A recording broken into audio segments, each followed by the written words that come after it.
byamugendekeye bite. Reka badusubize inyuma i Nyamata, ubwo tugarutse inyuma muri jenoside nyine muri Mata 1994. Wa mwana w'umukobwa hano yari arimo kwiruka, mwibuka hano wirukaga urimo gukiza amagara yawe, hano hari mu giturage cy'iwabo, nta n'amakuru bafite, ubona ari abantu bishimye barimo kugenda batwereka abantu banditse ino filime. Mwibuke ko iyi ni filime ariko bagendeye ku mateka ya jenoside yakorewe abatutsi 1994. hano mwibuke yuko aba bantu n'ubundi ntabwo bari babayeho neza, bari bafite ubutegetsi bubi, ariko nako aka kanya dushimira ubutegetsi buriho bwazanye ubumwe. Hano jenoside yaratangiye, itangirira hano mu giturage Nyamata niho barimo kutwereka, ariko mwibuke ko jenoside yari yarateguwe mu gihugu cyose. Hano batangiye bakica abantu urupfu rubi, urupfu rw'agashinyaguro, urupfu rubi cyane, kuko bakoreshaga imihoro, imipanga, amasasu, bagakoresha ibintu ubuhiri, bagakoresha nyine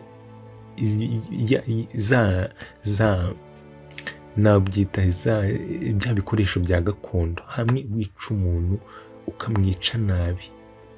Hano abantu bari babaye inyamaswa, wa mukobwa hano yaraje hano aza yihisha, handi wihishaga ukihisha ukagira ngo naho wihishe hari umuntu uri kugirire nabi, wabaga ufite ubwoba. Hano umukobwa yakomeje gukiza amagara ye, ageze hano akandagira ikintu ariko ntagashobora kuvuga. Hamwe wahuraga n'ikibazo, hano ikintu cyamwinjiye mu kaguru, ariko aracicika, hamwe wariraga amarira ndetse ukarira ku buryo utanabasha no kurekura ijwi. Hano ikintu cyamwishe mu kaguru, arihangana, arangije akivanamo, ariko ntiyabasha kurira. Akenshi niyo unarize ukarekura ijwi hari ukuntu wumva uruhutsemo, ariko iki gihe cyari igihe cyo gukiza amagara, aho wariraga ukamira mu nda. Byari ibihe bigoye. Noneho jenoside yabaye mu Rwanda, yabaye n'igihe kinini pe. Baravuga ngo ni iminsi ijana. Ibaze iminsi 100 abantu barimo kwica abandi. Ibintu byari bibabaje cyane. Iminsi 100 abantu barimo kwica abandi. Iminsi 100 abantu barimo guhunga, nta kintu kibi bakoze, barimo kuzira uko bavutse gusa. Hano umwana w'umukobwa yarakomeje akiza amagara ye, ariko batwereka mu giturage abarimo kuraswa, abarimo gutemwa. Nyagasani, ibi bintu byari birenze ukwemera,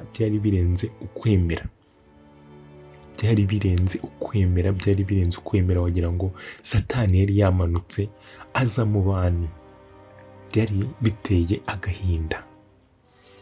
Hano bari kubabwira ati reba mbona hariya mutagira n'umwe musiga hano. Ubundi gahunda yari iyo kwica ubwoko bw'abatutsi bugashira burundu, niyo yari gahunda. Ariko ikintu kibi cyonyine cyo kugira ubuyobozi bubi. Hano batweretse umwana w'umukobwa, hano bafataga abantu ku ngufu, bakoraga ibintu bibi cyane, ariko bibi cyane. Hano umwana w'umukobwa arwana n'ushaka kumufata ku ngufu, ariko wa mwana w'umukobwa arimo kugenda batwereka wa mwana w'umukobwa. Hano ikigabo gishaka kumufata ku ngufu, umwana w'umukobwa aranga umwana w'umukobwa yanga yuko bamufata ku ngufu, ariko batwereka na wa mwana w'umukobwa akibonye yanze yuko amufata ku ngufu kiramwica. Nyagasani, kiramwica. Hano niko byagendaga. Abantu bakoze amahano, bakoze ibintu bitari byiza, bakoze ibintu birenze ubwenge, bakoze, bamwe baranavuga ngo wagira ngo nta mana yari iki mu gihugu. Ako kanya ari umwana w'umuhungu waje afunga ati tonde utuze. Yamufashe umunwa, undi aramubwira ati ntunyegere, ati humura ndi hano kugukiza, ndi hano cyangwa kugufasha, ati ihangane ndi hano kugufasha kandi mbabarire unyumve, ati ndakubwiye ngo, ati mbabarire nkukize. Mwibuke ko ntabwo haburaga abantu beza, bamwe na bamwe, cyangwa ugahura n'abo murimo guhungana, mukaba mwabasha guhungana, Imana yabafasha mukarokoka, kuko hari aho Imana, ati njyewe kugira ngo umfate ku ngufu turapfana, ati kugira ngo umfate ku ngufu turapfana, ati umbabarire. Undi aramubwira ati okay, nta kibazo, njyewe ngiye kugenda, nawe ugende inzira yawe, ati nta kibazo, ati komeza inzira yawe.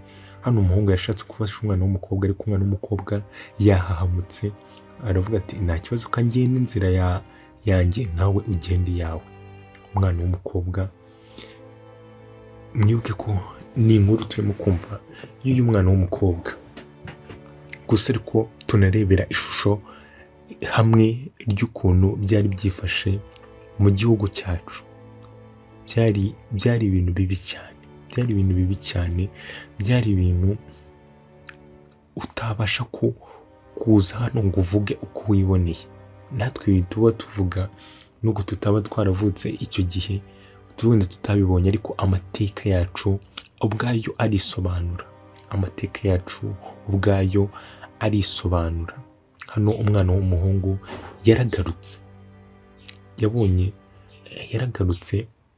aza ariko yitonze. Hano byasabwaga yuko umuntu aba yabasha kukugirira icyizere, kuko hano byageze aho umwana yica mama we, umubyeyi akica umwana we, ababyeyi ubwabo hagati yabo bakicana ngo barimo gupfanga amoko. Nyagasani, byari ibintu bibi. Hano aramubwira ati rero ugomba kunkurikira, nimba ushaka, tugomba kunkurikira, tukagenda tukareba uburyo twihisha, cyangwa tukareba uburyo turokoka. Ati rero nta kindi kintu, ntabwo waguma hano, nuguma hano bari buze kukwica. Mu giturage bageze aho ngaho batangira gutwika, abantu bari babaye amadayimoni, bari babaye nka Satani, bari babaye abantu babi cyane. Batangiye gutwika bafite imihoro, imipanga, amashoka. Ariko ibi byose byaberaga mu gihugu kimwe, byaberaga intambara yasaga nkaho yateguwe rwose, yateguwe neza.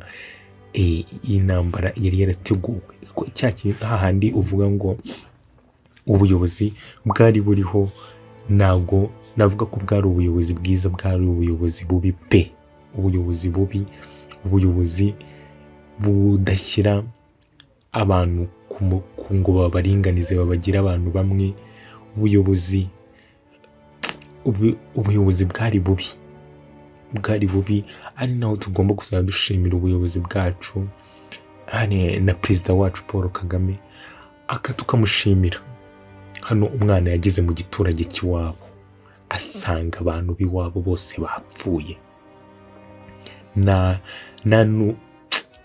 Basanze abantu bose baba bapfuye, reba abana bapfuye, barangiza ibaze gupfa.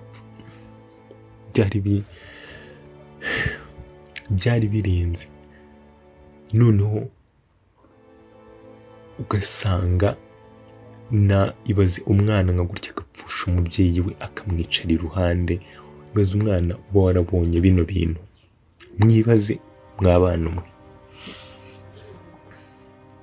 Hano umwana w'umukobwa yageze mu giturage cy'iwabo, asanga igiturage cy'iwabo cyose bagishyize hasi. Abantu babishe noneho urw'agashinyaguro, urupfu rumwe rubi cyane. Umwana biramurenga, arangije yabonye hano byari biteye agahinda. Hano yaraje abona musaza we, ati Munyagasani, ati ibi ni ibiki koko bakoze? Ati ibi ni ibiki bakoze? Noneho ibi ni ibiki bakoze? aba bantu ni ibiki bakoze? Aba bantu ni ibiki bakoze? Undi amuga ati ceceka, hano warariraga ukarira, ariko ukarira. Ati ceceka, nyamara nukomeza kuvuga cyane, ati natwe baraza batwice. Ati ceceka, ati ceceka, ati ahubwo haguruka tuhunga. Ati uyu nguyu ni musaza wanjye, ndebera n'ukuri kw'Imana yo mu ijuru. Ati uyu ni musaza wanjye. Umwana reba aba bantu ibintu bakoze. Abantu baragiye bahinduka inyamaswa, ariko n'iminsi yagiye yicuma, ariko abantu bagakomeza kumva banyotewe no kwica amaraso. Dore icyo bita rero ijoro ribara uwariraye. Iki nicyo bita ijoro ribara uwariraye. Guhunga uhungisha amagara, guhunga nta kintu kibi wakoze, guhunga uzi ko usigaye wenyine, famiye yawe bayishe, guhunga uzi ko urimo guhunga igihugu cyawe, igihugu wavukiyemo, si n'ayandi mahanga, guhunga uzira ubuyobozi bubi, guhunga uzira abantu babi. Undi hano yakomeje kumubwira ati ihangane, ndimo kumva ibihe urimo gucamo. Ati ndimo kumva ibihe rwose urimo gucamo. Ati ndimo kukumva neza cyane. Ati ndimo kukumva neza cyane. Ati kandi ubu nanjye ndimo kwibaza, ati se njyewe hari abanjye baba barokotse? Ati ndimo kubyibaza. Ati kuko aba bantu barimo kutwita inyenzi. Ibaze abantu bicaga abandi barimo kubita ngo ni inyenzi barimo kwica. Ibaze, ese wowe Mana y'isi n'ijuru, ibaze kubona abantu barimo kwita abandi inyenzi, ngo barimo kubica, ngo babona ko atari abantu nkabo. Ibintu ahantu byari bigeze. Ibaze ni ukuri kw'Imana mu ijuru. Umuntu agahunga, arimo guhunga umuturanyi batizanyaga, basabanaga umunyu. Umuntu agahunga arimo guhunga umwana we. Umuntu arimo guhunga umuyobozi we wamuyoboraga. Umuyobozi arimo guhunga umuturage we. Ibaze.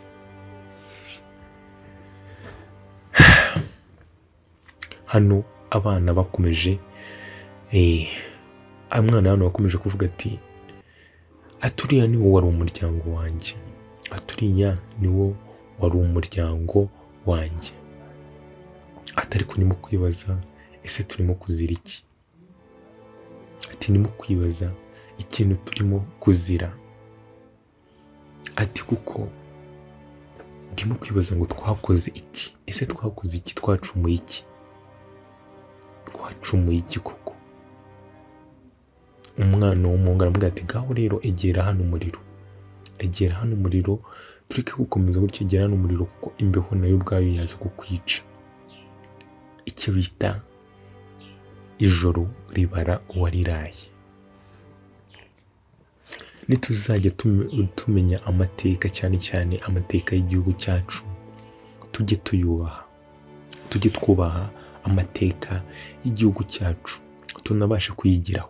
Bakomeje kutwereka ahantu hamwe na hamwe bagiye bica abantu. Ibaze ukisha, hano umwana w'umukobwa yarishe abona ababyeyi be barimo kubica, hamwe wabaga urimo kubona abavandimwe bawe, ababyeyi bawe barimo kubica, ariko ukisha, bakaza bagafata uduhiri bakica abantu.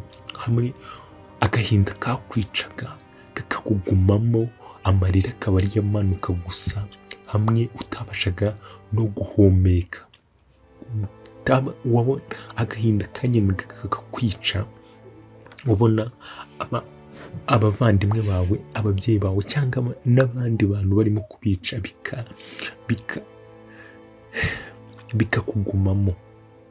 bikakugumamo handi wavugaga hamwe watabaraga ubuzima bwawe, ariko kandi ubona n'ubwo abandi abantu ukunda barimo kugenda. Hano ababyeyi bose barabishe umwana hano, ariko ugenda bavuga ati tujye no ku rundi rugo. Ibaza abantu ukuntu byari byagenze. Aba bantu bari babaye iki? Aba bantu ese Mana ni hatari. Hano umwana w'umukobwa yakomeje kuba ari hano, ageze hano yumva arakomeza ararira, ariko hahandi urira ijwi nirisohoke, arira ijwi nirisohoke. Hano mwibuke ko hari abarimo kugenda nabo bashaka aho bahungira. Wa mwana w'umukobwa na wa mwana w'umuhungu barimo kugenda hano, barangije baraza babona hano umwana w'umukobwa, wa mwana w'umukobwa arimo kurira, narimo no kureba, aranya ati bite, arikanga ati bite, ati gwino hano, ati gwino, baramuhamagara ati wigira ubwoba, ati gwino vuba vuba, ati gwino. Hano wabonaga, hano ni handi wabonaga na mugenzi wawe, ukaba uvuga ati mbonye umuvandimwe, umuntu duhuje ikibazo. Ati arangije arababwira ati hano ni mu rugo iwacu, ati abantu bose barabishe, ati muze. Hano umwana w'umuhungu yakomeje kubitaho, ariko ndebera ni ukuri kw'Imana Nyagasani. Hano umwana w'umukobwa yaraje abona ababyeyi be bapfuye, abona papa we yapfuye. Ibintu byari biteye agahinda, n'umubabaro, byari birenze ibitekerezo bya muntu. Iyi jenoside yakorewe abatutsi mu 1994 ntimukegeranye n'izindi ntambara. Urabona izindi ntambara zabaga wenda ari iz'ibihugu abantu, ariko hano ni hahandi abanyarwanda, reka mbivuge gutyo, abanyarwanda, hahandi nyine abenegihugu, abantu bavindimwe, abantu bafite ubwenegihugu, nyine abantu navuga ngo abantu bo mu gihugu, cyangwa abantu bavuga ururimi rumwe, aribo bishe abandi bavuga ururimi rumwe, abanyarwanda. Hano ukubera ikintu cyonyine, ubuyobozi bubi.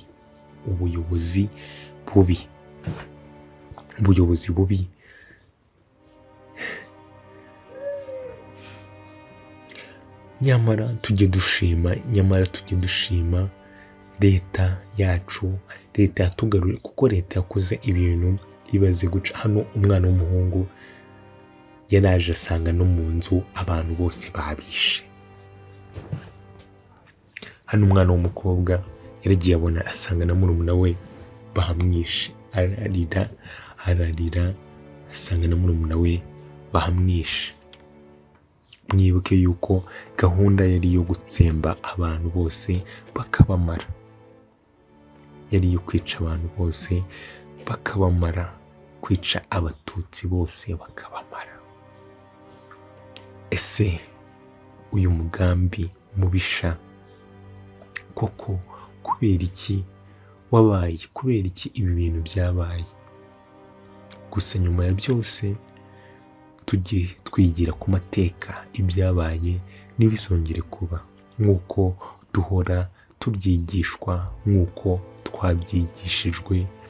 Urukundo nirwo rwa mbere, turi umwe kandi urukundo nirwo rugomba kuturanga. Twibuke twiyubaka. Mwibuke ko turimo kwibuka ku nshuro ya 31.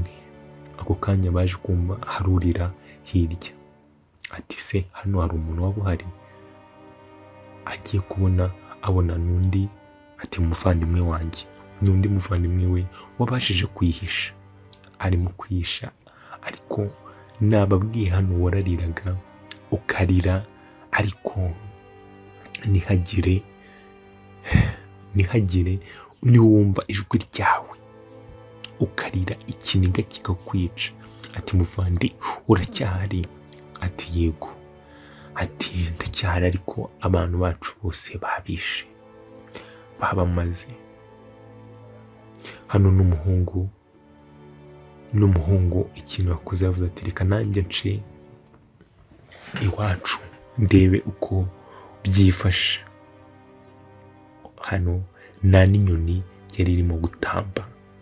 Mwibuke yuko nta n'inyoni irimo gutamba, kuko n'inyamaswa zigera ngo zikabona zirabirenze zikagenda. Gusa hano ikintu bita ngo inkongoro, byari ibintu bibabaje. Hano barageze hano mbumva nta n'inyoni isa n'itamba, nta n'inyoni itamba. Hano akiri hano hari ikintu yumvisha gikomye, ati mucicike. Ati rero ati mucicike. Mwibuke hano ukaranga amagara namanika akaboko. Byari ibintu bibabaje. Iyi ariko nkomeza kubibutsa, iyi ni filime bakoze ikozwe kugira ngo ishingiye ku mateka cyangwa kuri jenoside yakorewe abatutsi muri Mata 1994. Hano wa mwana w'umukobwa urimo kutubwira iyo nkuru yose, kuko arimo kutubwira urugendo rwe rwose.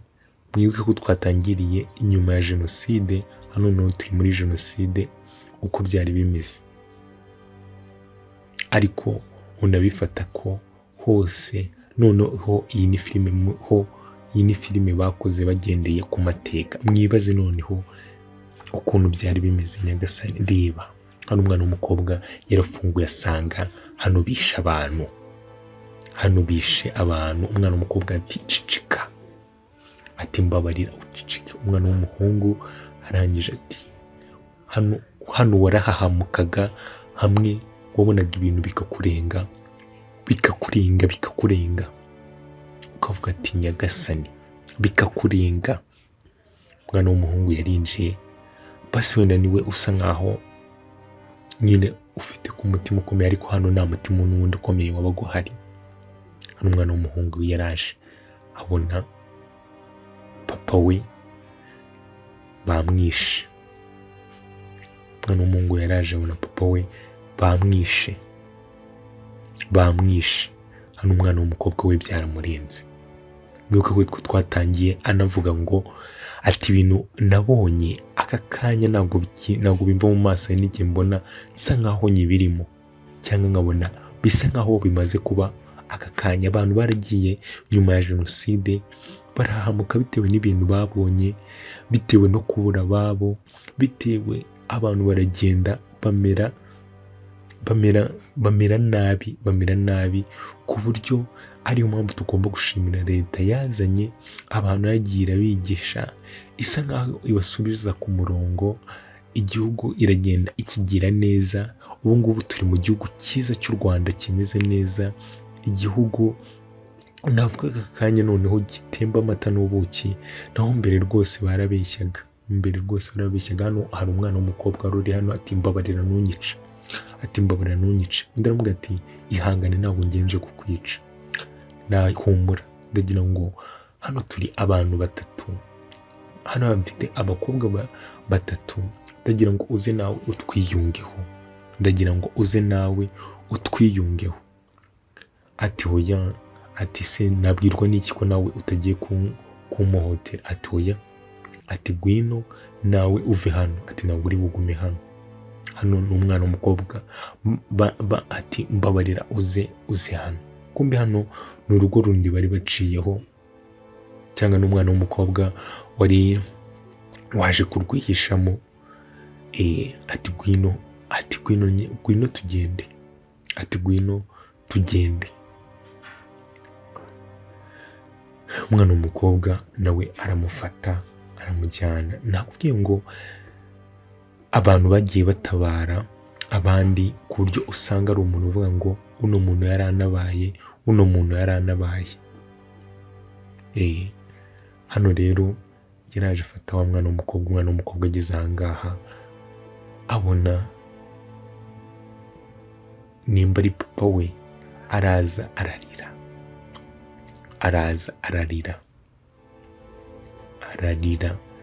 Ibaze ko wajyaga ukabona umwana ibintu bimeze ati hoya, ati wirira, handi wabuzaga umuntu kuririra uwe kugira ngo adasakuza namwe bakaba babica. Ibaze ahantu byari bigeze.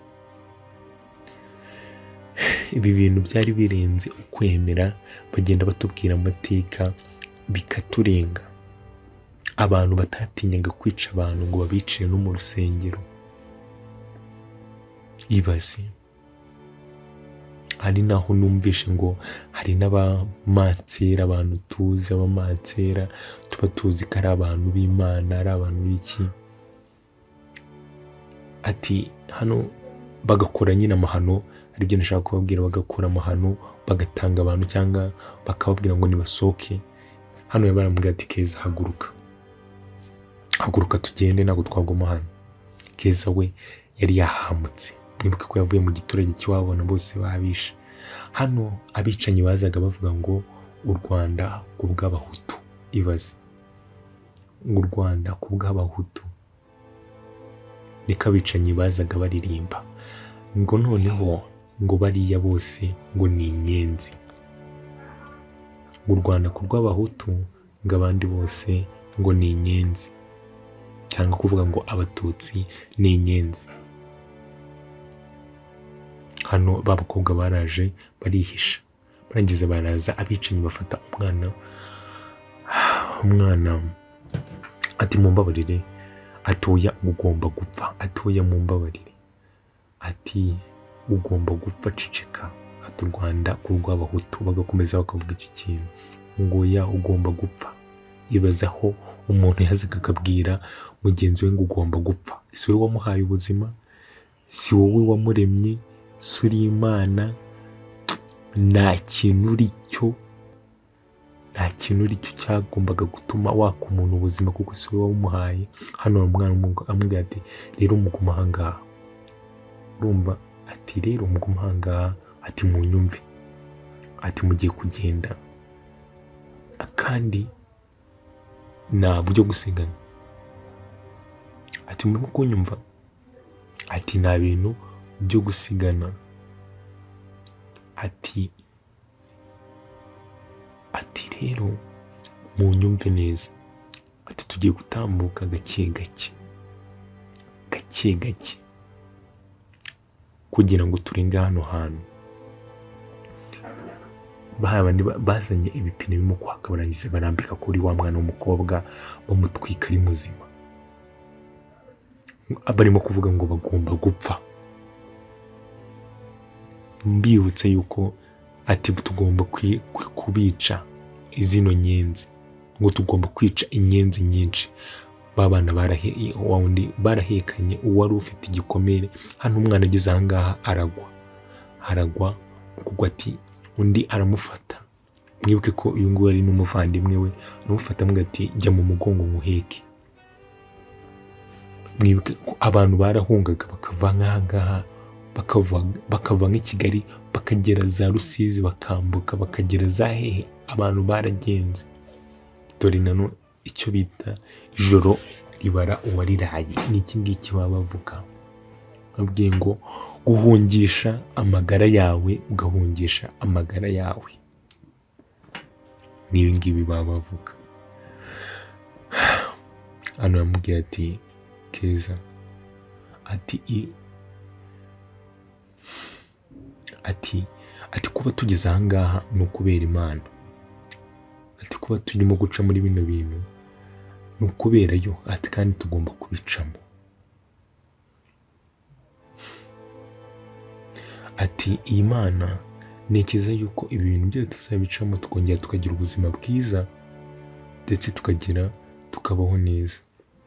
Ati Keza tugomba gukomera. Imana izaducisha muri bino bintu bigoye. Ati rero tugomba gukomera. Ati kandi wihangane. Keza hano yumvishe ikintu, ati hoya humura, nta kibazo, nta kintu na kimwe gihari. Hano umwana yarahahamutse, ati humura, nta kibazo na kimwe gihari. Ati nta kintu gihari. Ati komera, nta kintu na kimwe gihari. Hano bose barikanze.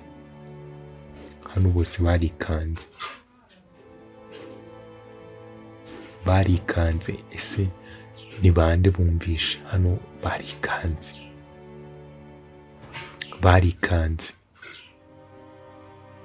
barikanze. Mwibuke ko iyi ntambara uko yabaga hose, ni gutya uduce twose two mu gihugu twinshi, ariko uduce twose ni kuba ko iyi jenoside yarateguwe, niko hose byabaga bimeze. Abantu bose bari bahangayitse, abantu bose bari barimo kwicwa. Amateka hano baraje barazimya. Hano byari ngombwa yuko muzimya kugira ngo hatagira n'ikintu na kimwe kigaragaza yuko hano hari abantu. Barazimisha, bari barimo kumva ba bantu baraje barazimya. Ugapfuka umwotsi kugira ngo utazamuka, kugira ngo ariko sinzi. Hano iminsi yakomeje iricuma. Mwibuke ko jenoside yabaye iminsi 100, hapfa abarenga miliyoni. Nyagasani, hapfuye abantu barenga miliyoni, abatutsi barenga miliyoni, harimo abagore, abana n'abagabo, abakecuru n'abasaza, ingeri zose. Hano batweretse, bakomeza kutwereka babakobwa, kutwereka abakobwa hano bari hano mu kizu. Iminsi yakomeza iricuma, ariko abantu bagiye bicwa. Hano hari icyo bikanze.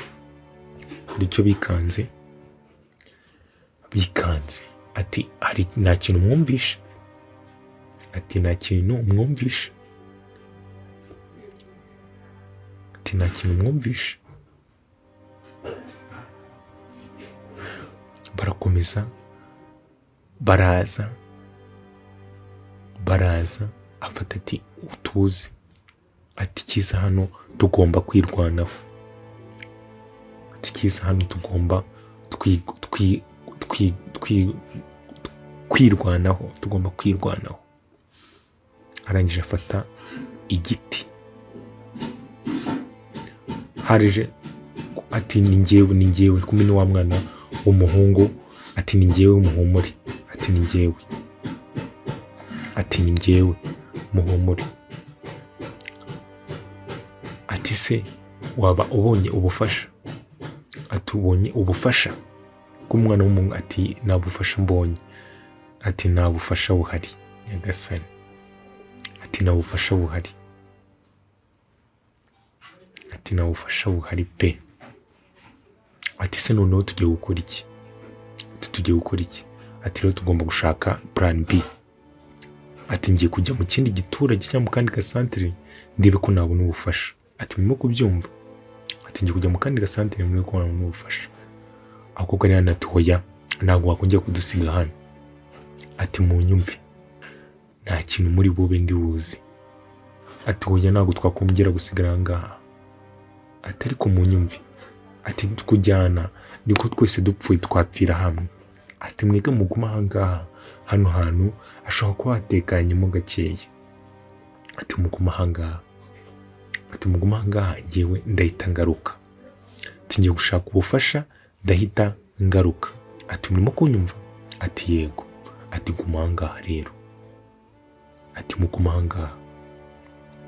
Wa muhungu aterura cya giti nawe cyo kugira ngo aze kwirwanaho nagera ushaka arangije areba wa mwana w'umukobwa aramubwira ati ndi bugaruke. Ati ndagaruka. Umwana w'umuhungu arangije abasiga aho ngaho aragenda. Basigara hano. Nyagasani ibi bihe byari bigoye hahandi inshuti yawe yakwicaga, handi wari urimo guhunga inshuti yawe, wari urimo guhunga ababyeyi bawe, warimo tujye twumva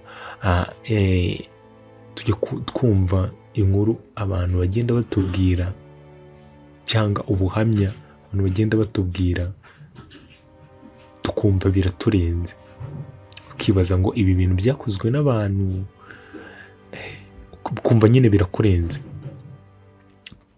Hano wa mwana yageze hano muri quartier yaragiyemo asanga abantu barimo kubica. Abantu bakomeje kwica abandi nta kintu na kimwe, uko babica ariko babasahura, bakaza bakabatwikira amazu, kuko gahunda ariyo kwica abatutsi bose bakabamara. Abantu bari babaye inyamaswa. Ati bakomeza kuvuga rya jambo ati u Rwanda ku rw'abahutu. Abantu bari barashyize imbere amoko. Ahandi twari tugeze, mwibuke ko wa musore yagiye kureba abantu bashobora kuba babafasha cyangwa bashobora kuba babufasha. Yageze rero muri quartier, mwibuke ko yasanze abantu barimo kubica, barimo kubakorera ubw'agashinyaguro, abantu barimo gushya, abantu babatwitse, abantu babatemye, abantu babamaze. Hano gahunda yari ihari yari yo kwica ubwoko bw'abatutsi bose bugashira. Hano yaraje asanga abantu bose bashize, agahinda karamwica. Banze yari na quartier y'iwabo. Arebye ku ruhande abona hano hari umukobwa nawe uryamye bamwishe. Hano abantu bari babaye inyamaswa. Mbibutse ko yuko iyi ni filime yakozwe bagendeye ku mateka yabaye mu Rwanda, amateka y'amahano yabaye mu Rwanda mu 1994 ubwo jenoside yakorerwaga abatutsi yabaga. Hano yaraje, tugaruke aho yasize babana b'abakobwa. Hano imvura yatangiye kugwa. Nibuke ko noneho muri bano bakobwa harimo n'utwite. Imvura hano yatangiye kugwa, itangira kugwa, gutitira hano byabaga, waratitiraga hano, imvura yarakunyagiraga n'uyumva utajya ngo hano no kubona none ngo barimo gutitira. Ubwo babaga bafite hano yarababwiye, yaramubajije ati ese uratekereza ari bugaruke? ati yego ndabizi neza ko ari bugaruke, ati yagiye gushaka ubufasha, ndabizi neza yuko ari bugaruke, ati rwose ari bugaruke. Hano ubwoba bwivanzemo kubaho nabi, bwivanzemo nyine byari ibihe bigoye, byari ibihe ko bakunda kubivuga, ibihe by'amaraso, ibihe by'icuraburindi, ibihe bibi byari bigoye cyane cyane. Hano bakomeje barimo kwibaza kuri uwo musore ati ese kuko ari buze, bakomeza ati rero ntabwo rero tugomba kuba twava hano, ati ntabwo twava hano, ati se urumva umeze gute? Undi azunguza umutwe, nyine hari ukuntu ubona ukabona ibintu byakurenze, ukabona ibibazo byakurenze. Iyi ni intambara yabaye imyaka ishize itegurwa, hari hashize igihe kinini itegurwa, kuko ntabwo ari ibintu byaje ngo bihurirane gutya, ahubwo byari byarateguwe kubona iyi mu gihugu kimwe abantu intambara ibera icyarimwe mu bice byose. Hano abantu batangiye rero guhunga bava hirya no hino, abantu bahunga. Mwibuke ko uko babitubwiye, hano aba bantu berekezaga muri Uganda cyangwa bambukaga berekeza muri Uganda, ubwo nyine n'ibindi bice byose abantu bambukaga bahunga. Nuko hano kuri ino filime turimo kureba, aba bahungira Uganda. Hano hari bakobwa bafashe umwanzuro wo kuvuga ngo reka tugende, bari bumvishe nyine abantu, barebye babona abantu barimo guhunga, ati rero bano bantu nta kibazo, reka twabakurikira tukajya aho barimo kujya, kuko babonaga nyine ari abantu barimo guhunga kandi natwe turimo guhunga. Ati rero tugende tubakurikire tujye ahantu barimo kujya, ati tujye ahantu barimo kujya, ati mubanguke twerekeze ahantu barimo kujya. Barangije barazamuka kugira ngo nabo bajye mu murongo w'ahantu barimo kujya, mu murongo w'ahantu barimo kujya. Ibintu byari bigoye, uzi kwirukanka, uzi ko nta kintu wakoze urimo, byari ibintu nyine bibabaje biteye agahinda. Hano hari abo babonanye, ni gutya wageraga gutya ugahura n'umuntu wawe, ati umeze gute? Ati ntabwo meze neza, ati urabona ko iyi situation cyangwa ibintu turimo ntabwo byoroshye, ati ese abandi bari he? Ati bose bapfuye, ni njye usigaye njyenyine, ati ihangane, ati komera, ati rero use murimo kujya he? Ati hirya hari urusengero batubwiye ngo niho hari amahoro. Ati mwibuke ko hano abantu benshi bahungiraga mu nsengero, bagahungira mu nsengero, ariko amateka tubwira yuko no mu nsengero rwose abicanyi batatinye kwica abantu, ngo batinye Imana, ngo bakomeje bica abantu kugeza n'aho hari abapadiri, abapasiteri bagiye batanga abantu, babandi bagusengeshaga akaba aribo bagutanga, wa wundi wajyaga gusaba penetensi akaba ariwe ugutanga. Byari ibintu bibabaje bimwe bikomeye cyane. Hano babakaga rero inuzi indangamuntu, wasanga nta ndangamuntu ufite kugira ngo barebe ubwoko bwawe. Umva ahantu leta yari igeze, abantu bose bari bafite indangamuntu zirimo amoko. Hano bakwaka indangamuntu yawe, babona nawe ifite kugira ngo bakagucisha ku ruhande bakagira. Bivuga ko n'abantu bicaga abantu babahoraga ubusa cyane, kuko impamvu warebaga abandi bantu ukareba abandi ni uko wamuzizaga nyine ubusa, kandi kuko wabonaga ari mugenzi wawe, izi kubona umuntu ukabona muhumeka kimwe, mugira kimwe, ariko ukifata ukamwica. Hano rero haje kuba intambara, barangije bahita bafata ba bantu bose babamanjiramo amasasu. Nyagasani, bose abahunga barahunga, abo barasa barabarasa. Hano interahamwe zaragiye zikora ikintu bita ibintu bitabaho, zikora ubwicanyi bw'indengakamere. Zakoze ubwicanyi bw'indengakamere. Iyi jenoside nk'uko twagiye tubyigishwa yarateguwe maze ishyirwa mu bikorwa, maze bakazajya barasa bavuga ngo twebwe turi abahutu. Ibaze, mukica abantu mutigeze murema, mukica abantu. Byari ibintu nyine biteye agahinda kandi bibabaje cyane. Rero ba bakobwa bakomeje kwerekeza, ariko mwibuke ko Keza we yari yaratsikiye, twarabibonye mu gice cya mbere, yari yarakandagiye ikintu cy'icyuma kiramukata. Rero hano harimo n'umuntu utwite, harimo n'umukobwa utwite cyangwa wenda umudamu utwite.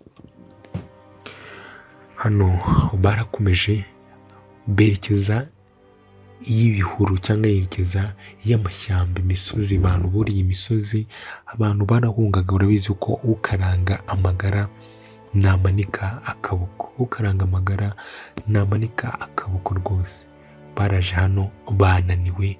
Mwibuke ko uyu wari ubaye umunsi mwinshi cyangwa umunsi w'igihe kinini. Hano arebye abona hirya, arareba ati muri muzi, ati murebe hariya. Barangije babona inzu, ati mwabonye inzu, ati murebe hariya, ati ngiriye inzu. Ariko kwihisha mu nzu byabaga nyine, ati se turajya mu nzu, ati wamenya ari iki, ati ariko nyamara dukeneye kuruhuka, ati twagenze cyane, dukeneye kuruhuka,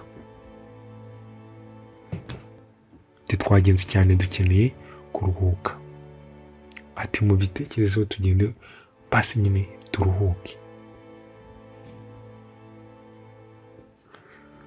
Barangije Keza arahaguruka, bose nyine barahaguruka. Bafashe umwanzuro y'uko bagomba nyine kujya kuruhuka, bakaruhuka kugira ngo baze kumera neza. Bahise bajya muri ya nzu, baragenda barasinzira, bagwaga nko kugwa agacuho nyine, kuba ubonye basi akanya aho waba uhengetse umutwe. Hano uw'inda yatangiye kumufata, navuga inda yatangiye nyine kumurya.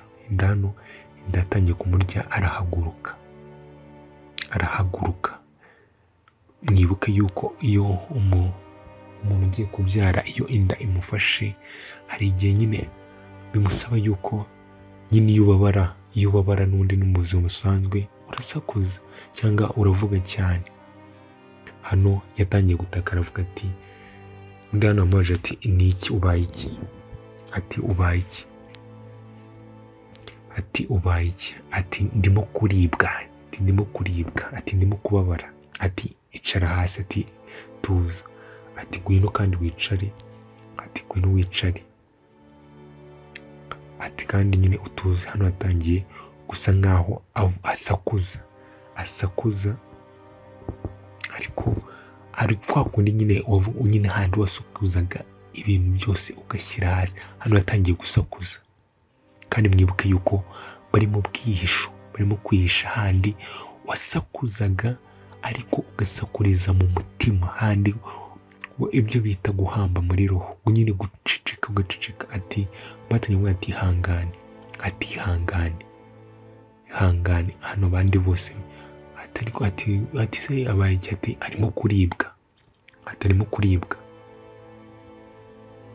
arimo kuribwa, ati ceceka. Hano nta kindi kintu wakubwira, ati ceceka, nyamuneka ceceka, ati hano agashaka kumupfuka umunwa, ati wikomeza gusakuza cyane. Ariko mwibuke yuko arimo kuribwa, inda irimo kumurya, ati ihangane. hano batangiye kugira ubwoba bitewe n'ukuntu hano mugenzi wabo yari arimo gusakuza. Hariya hari uwicaye yatuje, atangiye gusa arasakuza cyane, atari ko se ntabwo ushobora guceceka, ati yewe arimo kubabara. Hano batangiye kugira ubwoba, ati arimo kubabara cyane. Hano bakomeje kumubuza kuba yasakuza, arangije arasakuza ati tubabarire basi uceceke, ati gabanya, ati ceceka nyamuneka, ati ceceka, ati komeza wihangane. Hariya ariko undi aracecetse nyine aratuje, ariko uno yakomeje gusakuza, kandi gusakuza kwe arangije arasakuza. Ati wamubwiye agaceceka, atarimo kubabara, rega arimo kubabara. Arangije bavanayo igitenge baramufubika cyangwa baramworosa.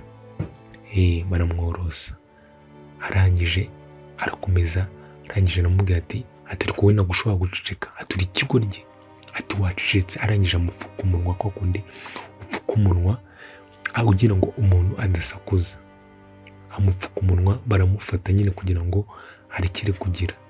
Arangije araceceka, arangije araceceka.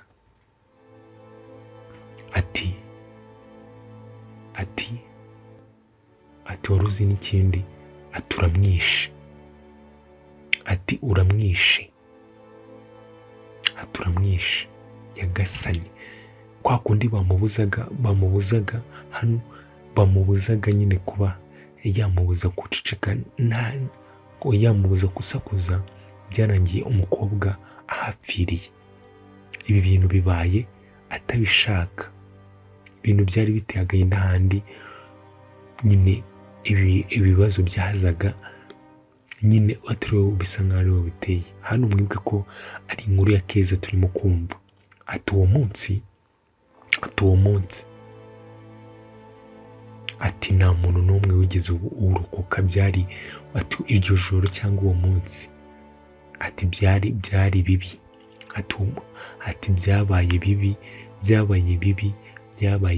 cyane, biba bibi cyane, ati byabaye bibi cyane pe. Ati nta muntu wigeze urokoka. Ese byagenze bite? Kumbi muri ya nzu baraje babasangamo, mwibuke yuko nyine wa mukobwa ye yarasakuje cyane, arasakuza, interahamwe ziraza zibasangamo, baraje babasangamo. Arangije areba gufata abantu ukabanga nta kintu bigeze bagutwara. Ati mwebwe, ati ngwino hano, ati wowe ngwino hano, ati ndavuze ngo ngwino hano Nyagasani, ati ndavuze ngo ngwino hano, ati kandi banguka. Umukobwa aza n'ubwo wabwize. Ibi bintu byose birimo kubera muri ino filime ni ibya nyabyo, byarabaye, birishingiye ku nkuru mpamo. Abantu bakoze amarorerwa, bakoze ibintu bitari byo. Arangije aramufata, aramubwira ati ndabanga. Ibaze kwanga abantu nta kintu bagutwaye, ati ndabanga. Abantu bari bafite urwango rumwe rukomeye cyane, abantu bari bafitiye abandi urwango rumwe rukomeye cyane. Arangije aramujyana, ntabwo yigeze amwica. Arangije aramujyana, maze Nyagasani batangiye kumva induru ya wa mwana w'umukobwa bajyanye. Muri make baragiye bamufata ku ngufu, abantu bagiye bafata abandi ku ngufu, baragiye bamufata ku ngufu. Hano urarira ukarira, ubuzi ko ari wowe ugiye gukurikiraho, uragenda ukarira ukarira ukarira ukarira. Hano noneho hari n'uwo byanze byageraga aho ngaho kuvuga bikanga, ururimi ntirusohoke mu kanwa, ntirusohoke mu kanwa, ururimi ntirusohoke mu kanwa. Wa mukobwa yavuyeyo, wa mukobwa yavuyeyo nyine bari bamufashe ku ngufu, bari bamufashe ku ngufu. Byari agahinda, byari biteye agahinda, byari biteye agahinda n'umubabaro. Byari ibihe by'icuraburindi. Satani yari yamanutse mu bantu. Tujye dukomeza dushime aho u Rwanda rugeze. Iyo hataza kubaho leta y'ubumwe, hano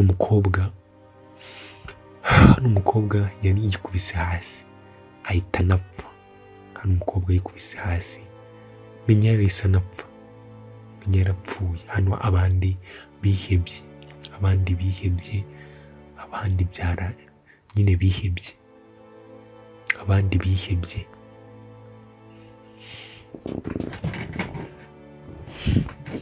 Hano yaraje aririra kuri wa mukobwa, nawe urivuga ati ni njyewe ugiye gukurikiraho, ni njyewe ugiye gukurikiraho. Ya nkozi y'ibibi nawe yaraje yarangije aramubwira ati nawe rero gwino, ati gwino Keza. Ese Keza hano ho we yaharokotse ati? Hano Keza ko yavuze ko uyu munsi wari ugoye, yatubwiye ko uyu munsi wari ugoye, yaharokotse ati? Hano uyu nguyu yari yahamutse. Keza arangije arahaguruka,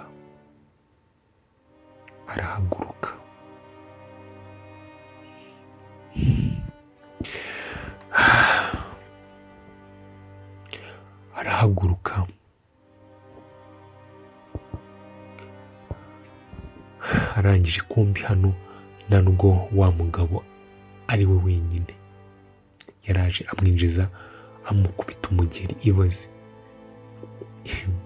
Barangije baraseka.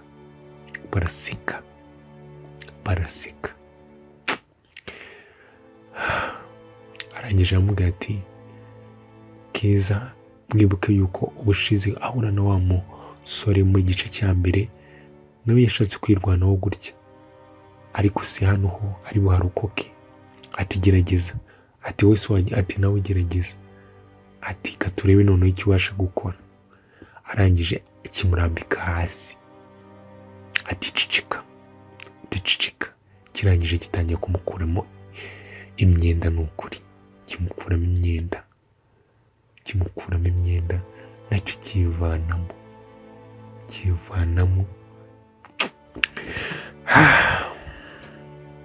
Bagiye ku mwana w'umukobwa bamufata ku ngufu, yagiye ku mwana w'umukobwa amufata ku ngufu, hajyaho n'undi wa kabiri nawe ajyaho amufata ku ngufu. Ibi byose tubonamo muri ino filime byose byabayeho, amateka twarayize. Ndatekereza nubwo waba waravutse nyuma ya Jenoside, ariko amateka warayize, warasobanukiwe. Wa mukobwa we menya aho ngaho yarahaturutse, wa mukobwa menya ko aho ngaho yarahaturutse. Wa mukobwa yaraje hano, aza muri karitsiye nanone iri hano, asanga abantu babishe abagore, abana, abakobwa, ingeri zose. Hano abantu bishe abandi rwose, barabica. Gahunda yari imwe, yari iyo gutsemba ubwoko bw'Abatutsi ngo bugashira. Ariko utari Imana ntago umugambi w'Imana ntago ari uw'ejo wa mungane, si uw'ejo. Imana yaragiye ikunda u Rwanda, iduha abayobozi beza, iduha leta nziza yatugize umwe, twese twibera abanyarwanda. Ngaho ndebera iki gihugu, ndebera iki gihugu cyacu ukuntu cyari kimeze. Abantu baragiye banga abandi ku rwego rumwe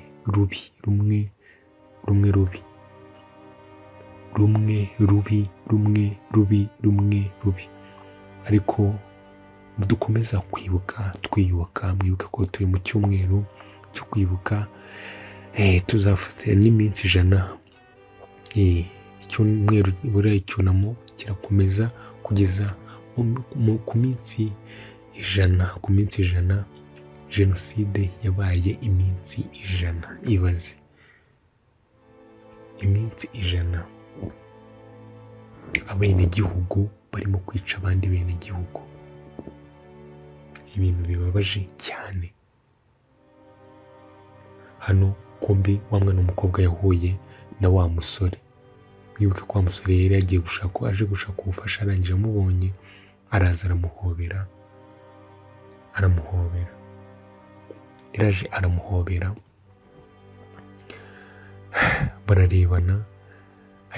bararebana. Mwibuke yuko hano habaga hashize igihe kinini. Ati se abandi barihe?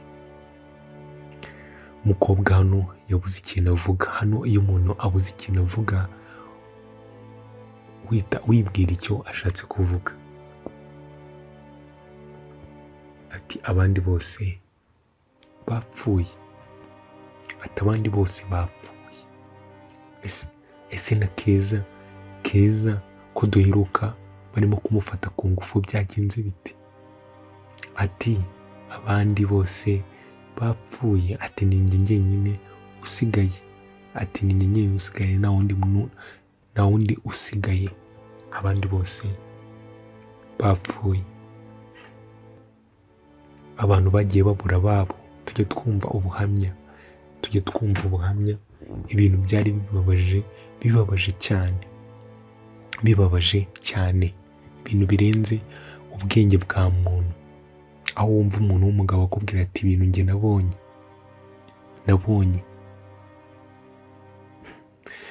Ati byari birenze ubwenge bwanjye.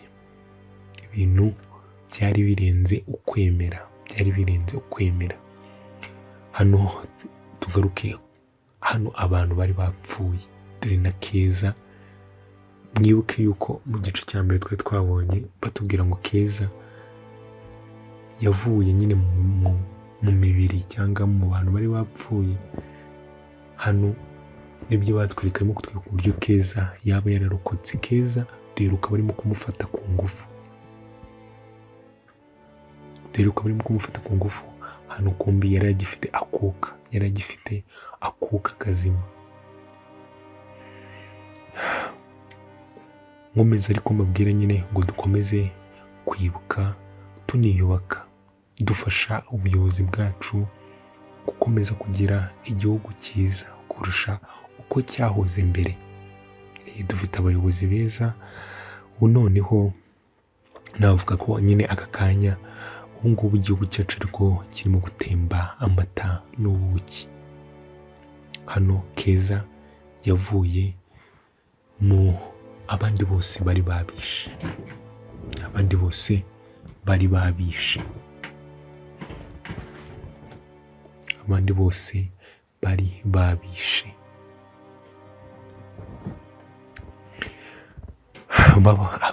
Abo bafataga ku ngufu barangiza bakabica.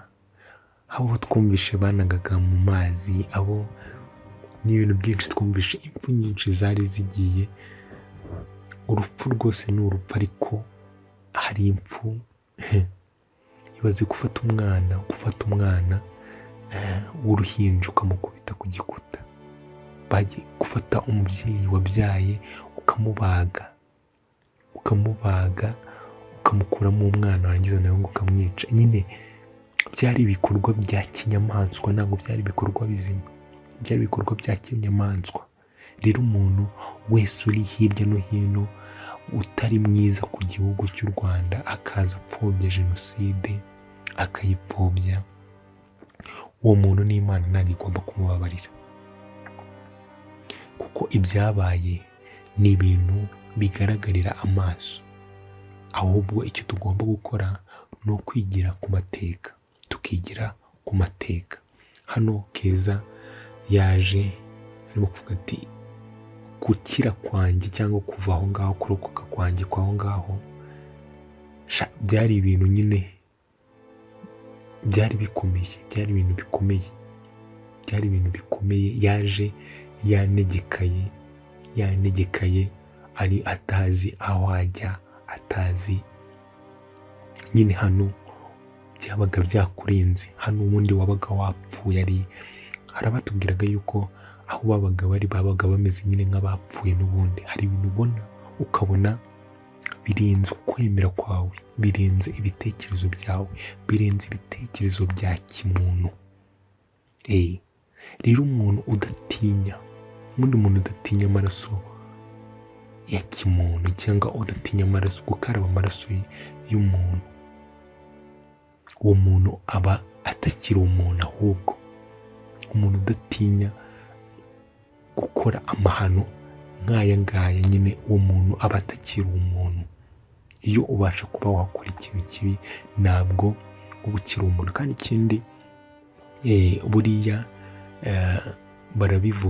barabivuga buriya umuntu agaragarira mu kugira ubwoba.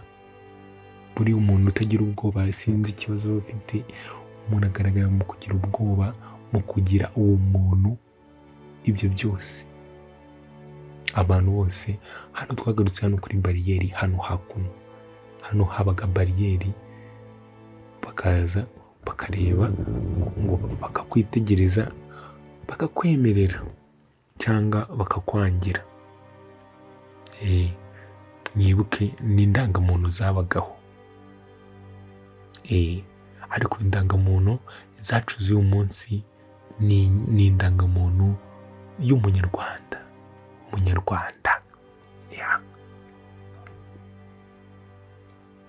Hano wa mwana w'umusore nawe yaraje, arangije duheruka ari kumwe na wa mukobwa, niwe duheruka bari kumwe, ari kumwe na wa mukobwa, nibo tubaherukana. Arangije aza hano umusirikare cyangwa abase kumuhamagara aramubwira ati ndashaka rero ko hari umukobwa nshaka yuko dutambuka. Ati mfite amafaranga, ati ndayaguha, ati mfite amafaranga ihangane ndayaguha. Arangije ngiye kumubwira ati nkeneye yuko atambuka, nkeneye yuko atamuka. Ati undi umusirikare banza yaramwemerera, arongera aramubwira ati ngaho mubwire aze. Arangije aramubwira, araza umwana w'umukobwa, ati banguka. Barangije baraza bacaye ku basirikare, babacaho. Arambwira ati uyu nguyu mwitegereze. Umukuru wabo aramubwira ati mwitegereze uyu nguyu. Ati n'uyu nguyu kandi mumwitegereze. Bageze aho ngaho barabatangira, nyagasani, barabatangira.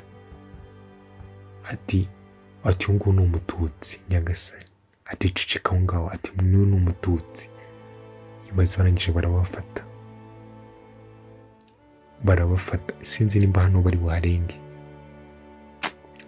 Ibintu byari bibabaje. Baragufataga bakagutandukanya n'inshuti, byari ibintu nyine bibabaje. Byari ibintu bibabaje cyane ariko cyane. Maze barangije bararashe wa mwana w'umukobwa, n'undi n'uyu muhungu nawe baramurasa. Ntabwo bigeze barenga aho ngaho. Abantu bari babaye abagome byarangiye. Abo ngabo ntabwo bigeze barenga aho ngaho. Keza we yaraje, abantu bose bapfuye, ahantu hose hari imirambo, ahantu hose hari abantu bishe, abantu banagiye bica abandi, ahantu hose nyine. Iyo barimo kukubwira ubuhamya urabwumva ukavuga ati ese ibi bintu koko, ukumva nyine birenze ukwemera, ukageza nawe uvuga ati ibi bintu koko byabayeho.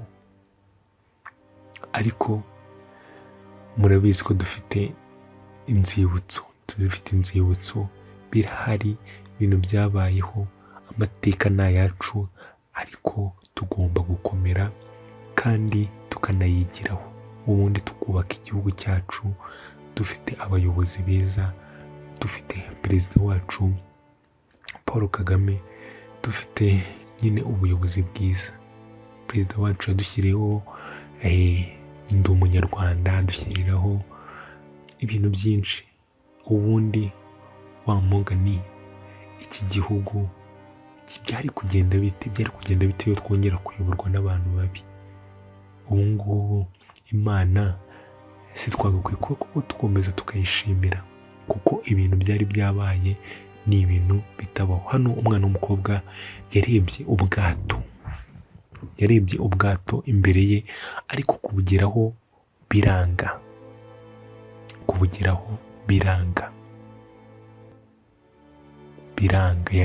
Mwibuke ko haciyeho igihe kinini menya no kurya byari ingorabahizi. Kurya menya nabyo byari ingorabahizi pe, kuko kurya icyo gihe byabaga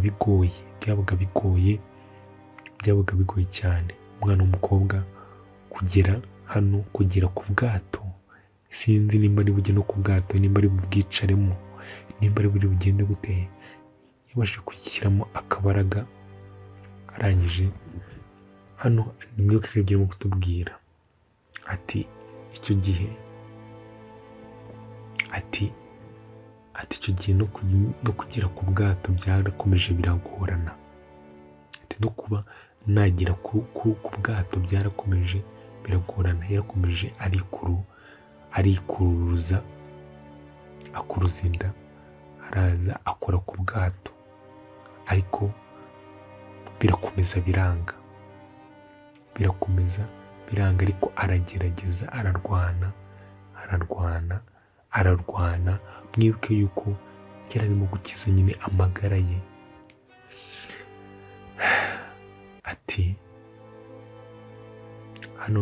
Ati se none wabigenje gute kugira ngo ukire cyangwa urokoke? Wabigenje gute kugira ngo urokoke? Ati wabigenje gute kugira ngo urokoke? Ati rega nta gisubizo mfite.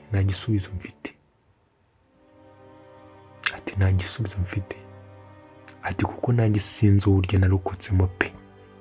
Hari igihe nyine ibintu bikurenga.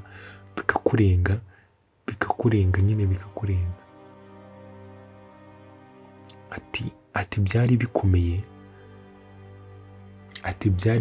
Byarankomeranye, ntabwo ari ibintu. Ibi bihe byari birenze ukwemera. Ati kandi ntabwo na n'ubu niyumvisha nyine ko narokotse. Hari igihe nyine uvuga ati ese biriya bihe byari bimeze kuriya kuko nabashije kubirokoka cyangwa nabashije kubicamo. Mwibuke yuko bagenzi be bose bari kumwe, bose barapfuye. Abavandimwe be bose barapfa, ababyeyi be bose barapfa. Nyine hano biragera aho ngaho bikakurenga ati ukumva nyine birarenze. Hano we arimo kubibwira amenya, yaravuze ati ati ibi bintu kuko nyine ihatari byari bibabaje. Tugaruke hano muri Kasensero district nyine ya muri Uganda. Mwibuke yuko ariho batubwiye yuko nyine abantu nyine hari abahungiye. Hano hari uwaje hano yoga mu mazi, arimo kwiyogera biraho ngaho bisanzwe, yoga bisanzwe. Arebye abona imbere ye hari abantu bari baryamye mu mazi. hari abantu baryamye mu mazi. Arangije arahamagara ati Kato, ati Kato, ati ki, ati banguka mwana, ati banguka, ati banguka, hano hari haryamyemo abantu barenze umwe hano mu mazi. Menya wa mukobwa wacu nimba yapfuye. Ati se habaye iki hano? Ati hano habaye iki? Undi arebye hano abantu baryamye mu mazi. Ati hano hari undi, ati hano hari undi, ati hano hari undi. Kumbe wa mwana wacu w'umukobwa yaraje ajya mu bwato buraza buramutembana buza hano ku nkombe. Urebe ukuntu Imana yagiye yitabarira abantu. Ati mufashe, reka nanjye njye gufasha bariya, mufashe nanjye njye gufasha bariya.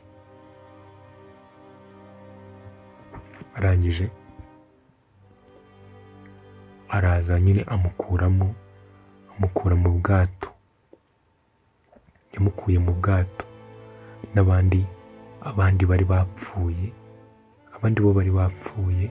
Menya nawe sinzi, barakwereka haciyeho iminsi, barakwereka wa mwana w'umukobwa Keza hari yaciyeho agahe cyangwa yaciyeho igihe runaka. Arangije abyutse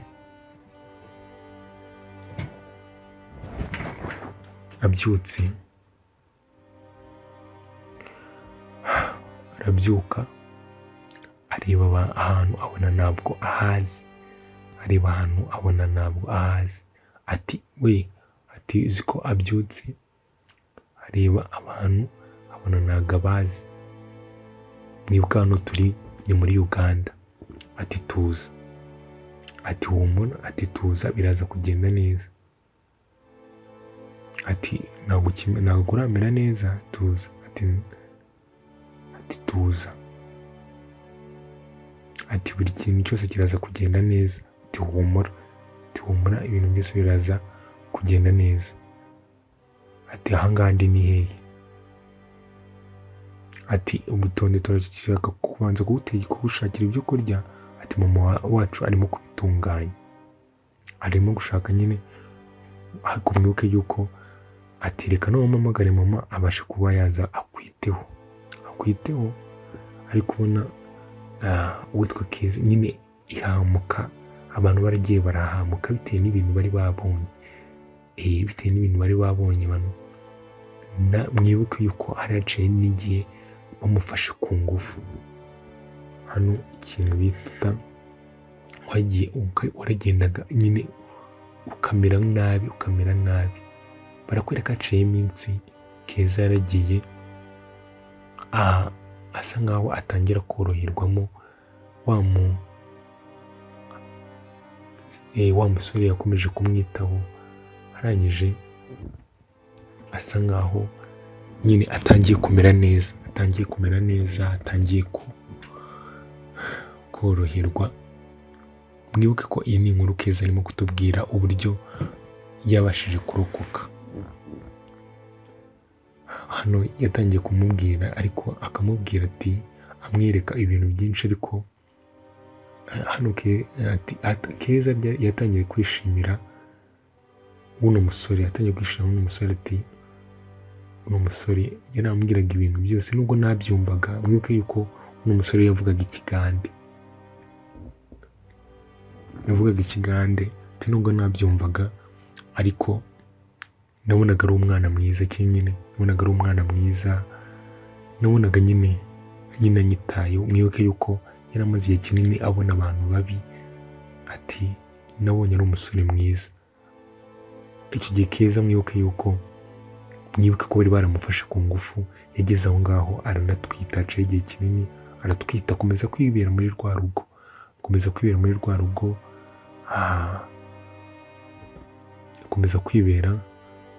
rwa rugo. Arangije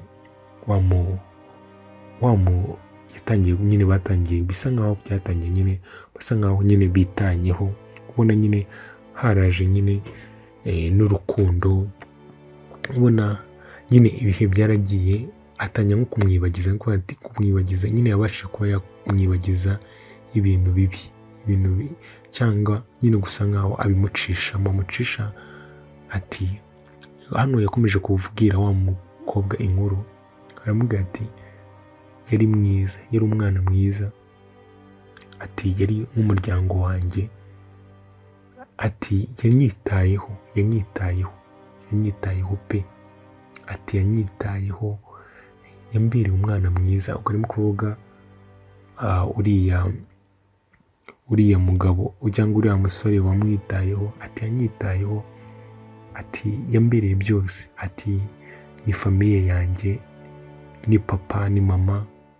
Nibuka ko Keza ababyeyi be bose bari barapfuye, bari barabishe muri jenoside yakorewe abatutsi 1994. rero yari yarabonye basi ubasha kuba yamubera abo bantu yabuze. Yarakomeje hano agahinda karakomeje karamwica, arababara, ararira, ariko nyine byari ibihe bigoye, byari ibihe bikomeye, ari nabwo dukomeza kwibuka, twiyubaka, dukomeze twiyubaka kandi twiyubakira u Rwanda rwiza ruzira ibintu bibi. Twagarutse rero ku rwibutso rwa Kasensero. Uru rwibutso rurahari, hano twagarutse rero ku rwibutso witwa Keza yaje hano ku rwibutso nyine, aza kunamira umuryango we ndetse n'abandi bose bazize uko bavutse.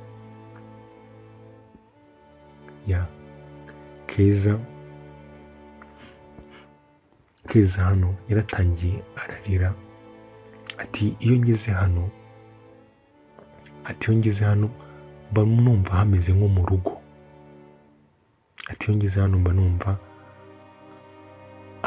mu rugo, kuko famiye yanjye yose iri hano. Ati rero ngeze hano mba numva hano rwose hameze nko mu rugo pe, mba numva hameze nko mu rugo. Ati iyo ngeze hano mba numva hameze nko mu rugo.